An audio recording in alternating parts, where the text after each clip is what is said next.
Delimitation అలాగే అఖిలపక్ష ఎంపీల సమావేశానికి సంబంధించి మనతో మాట్లాడడానికి ఎంపీ రఘునందన్ రావు ఉన్నారు. ఒక్కసారి ఆయనతో మాట్లాడించేటువంటి ప్రయత్నం చేద్దాం. సార్, నిన్న ముఖ్యమంత్రి మాట్లాడినటువంటి మాటలు చూసే ఉంటారు. డీలిమిటేషన్ జరిగితే దక్షిణాది రాష్ట్రాల్లో కూడా ఖచ్చితంగా అన్యాయానికి గురవుతాం. కేంద్ర ప్రభుత్వం వీటి మీద కక్ష కట్టింది, తక్కువ సీట్లు వచ్చేలా, నార్త్లో ఎక్కువ వచ్చేలా, కొన్ని రాష్ట్రాలకు లబ్ధి చేకూరేలా చేస్తుందని చెప్పి మాట్లాడారు. ఆ వ్యాఖ్యలు ఎలా చూస్తారు? సో రెండు విషయాలు తెలంగాణ సమాజానికి దక్షిణాది రాష్ట్రాల ముందు చర్చ కావాలని పెడుతున్నటువంటి ముఖ్యమంత్రుల గురించి రెండు విషయాలు మనం మాట్లాడుకోవాలి. డీలిమిటేషన్ జరగాలి. ఇది రఘునందన్ రావు కలనో నరేంద్ర మోడీ గారి కలనో కాదు, భారత రాజ్యాంగ నిర్మాత డాక్టర్ బిఆర్ అంబేద్కర్ గారు చెప్పినటువంటి మాట. డీలిమిటేషన్ జరుగుతుంది. డీలిమిటేషన్ జరగాలి అంటే ముందు జరగాల్సింది అనేది ముఖ్యమంత్రులకు అందరికీ తెలుసు. జనగణన జరగాలి. జనగణన ప్రాసెస్ 2025లో స్టార్ట్ చేస్తామని భారత ప్రభుత్వం ప్రకటించింది. జనగణన అంటూ ప్రారంభమైతేనా మినిమం 18 నెలల నుంచి 1 సంవత్సరం 2 సంవత్సరాల వరకు కొనసాగుతుంది. అసలు జనగణననే కాలేదు. 21లో జరగాల్సినటువంటి జనగణన కరోనా పాండమిక్ సిచ్యువేషన్లో వాయిదా పడింది. ఇప్పుడు 25లో జనగణన ప్రారంభమవుతుంది. జనగణన పూర్తయిన తర్వాత కదా మీరు డీలిమిటేషన్ కమిటీ వస్తుంది, రాష్ట్రపతి నోటిఫికేషన్ వస్తుంది, దానికి ఎక్స్పర్ట్ కమిటీని చర్చ చేస్తారు. అసలు జనగణన కాకముందే డీలిమిటేషన్ గురించి ఎందుకు మాట్లాడుతున్నారు? స్టాలిన్ గారు మాట్లాడుతున్నారంటే ఒక మీనింగ్ ఉంది. 26లో ఎలక్షన్స్ వస్తాయి, 10 ఏళ్ళు అయింది, ప్రభుత్వం మళ్ళీ వస్తుందో రాదో అనే భయం ఉంది, కొడుకును ముఖ్యమంత్రిని ఎట్లా చేసుకోవాలనడానికి ఒక సెంటిమెంట్ని రెచ్చగొట్టడానికి హిందీ మీద ఓ సెంటిమెంట్ని, డీలిమిటేషన్ మీద ఇంకో సెంటిమెంట్ని స్టాలిన్ రెచ్చగొడుతుందంటే ఓ మీనింగ్ ఉంది. రేవంత్ రెడ్డి గారికి ఏమైంది? ఎలక్షన్స్ ఇంకా 3.5 సంవత్సరాల తర్వాత వస్తాయి.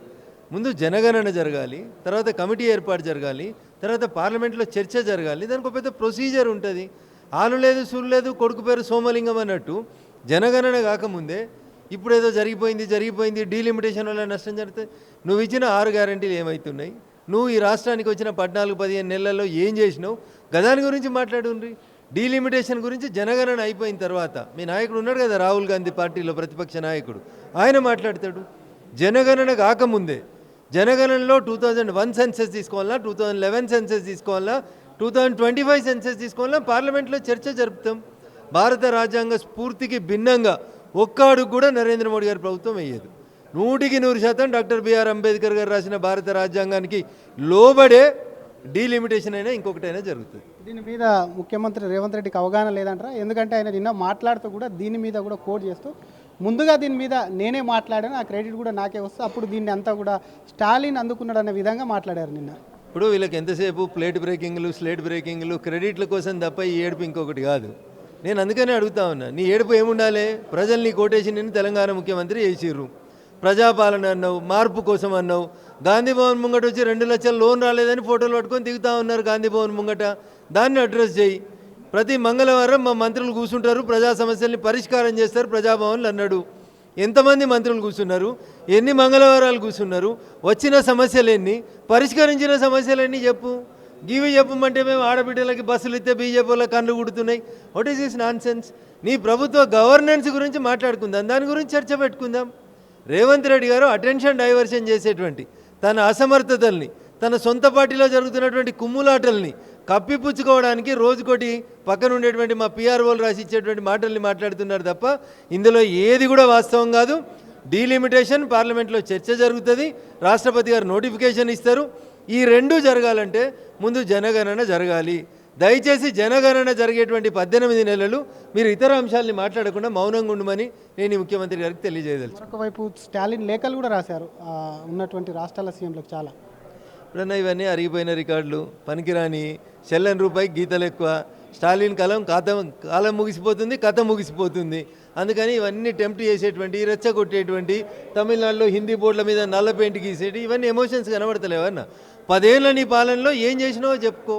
అది చెప్పుకోవడం చేత కాకుండా స్టాలిన్ ఏదో ఓట్ల కోసం 26 ఏప్రిల్లో ఆయన మళ్ళీ కొత్త ప్రభుత్వం ఏర్పాటు కావాలి కాబట్టి ఆయన తిప్పలు పడుతుండు.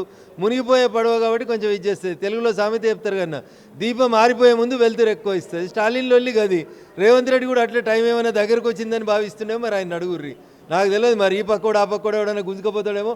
అందుకని ఆవేశపూరితమైనటువంటి స్టేట్మెంట్లు ఏమో నాకు తెలియదు.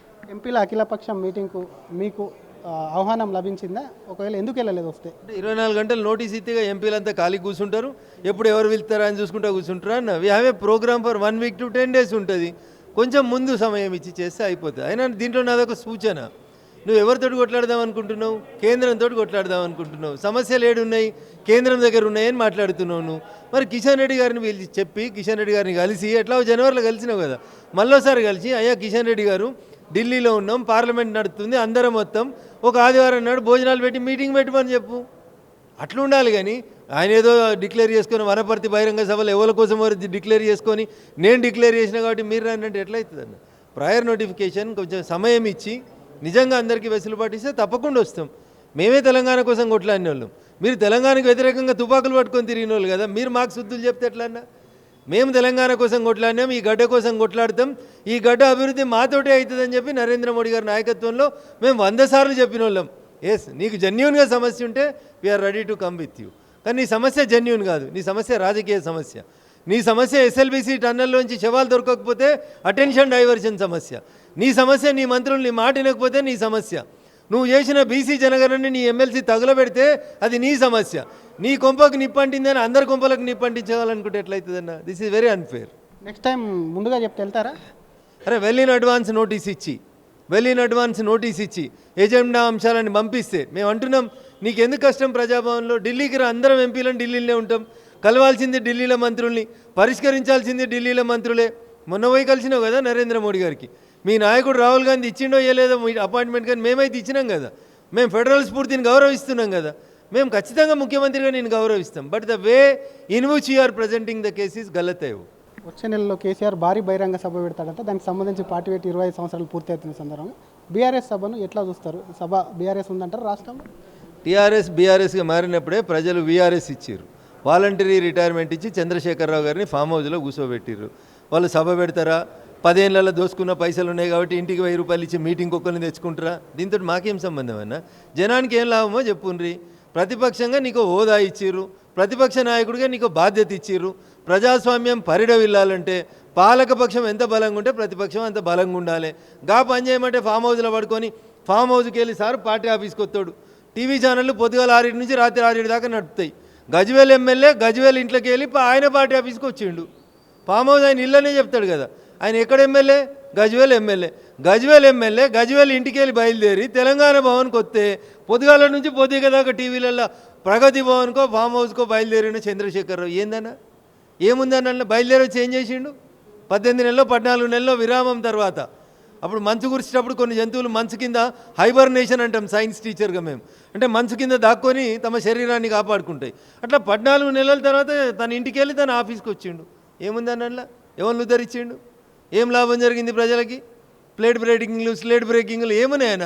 కారు డోర్ తీసిండు, కారు డోర్ వేసిండు, గజ్వేల్కి వెళ్ళి బయలుదేరిండు, ఫామ్ హౌస్కి వెళ్ళి బయలుదేరిండు, తెలంగాణ భవన్కి వచ్చిండు, పోయిండు. మళ్ళా హైబర్నేషన్ అంటాం. సైన్స్ టీచర్ ఒక వర్డ్ చెప్తే హైబర్నేషన్. మంచు కురిసే దేశాలలో మంచు కురిసినప్పుడు, మంచు బాగా గడ్డగట్టినప్పుడు చాలా జంతువులు ఆ మంచు కింద దాక్కొని తమ జీవితాన్ని కొనసాగిస్తాయి. మంచు గరుగుడు మొదలైనాక మళ్ళీ బయటకు వస్తాయి. అట్లుంటుంది కథ. కేసీఆర్ హైబర్నేషన్ పీరియడ్ అది.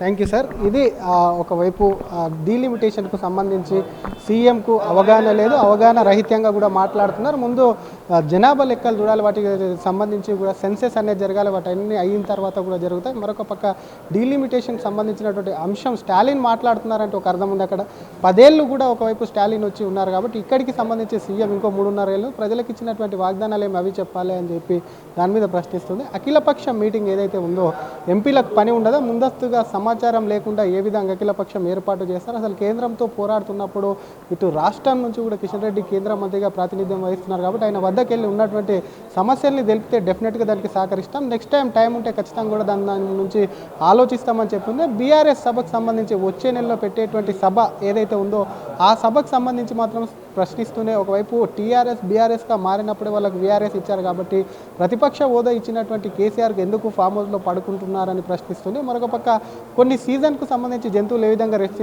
తీసుకుంటాయి అదేవిధంగా కేసీఆర్ కూడా రెస్ట్ తీసుకుంటున్నారని చెప్పి కూడా రఘునందన్ రావు కేసీఆర్పై నిప్పులు చెరిగారు. కెమెరామెన్ శివతో శ్రీధర్, RTV, హైదరాబాద్. మరిన్ని వీడియోస్ కోసం ఛానల్ ని సబ్స్క్రైబ్ చేయండి. లేటెస్ట్ అప్డేట్స్ కోసం వాట్సాప్ ఛానల్ ని ఫాలో అవ్వండి. ఆ లింక్ డిస్క్రిప్షన్ లో ఉంది.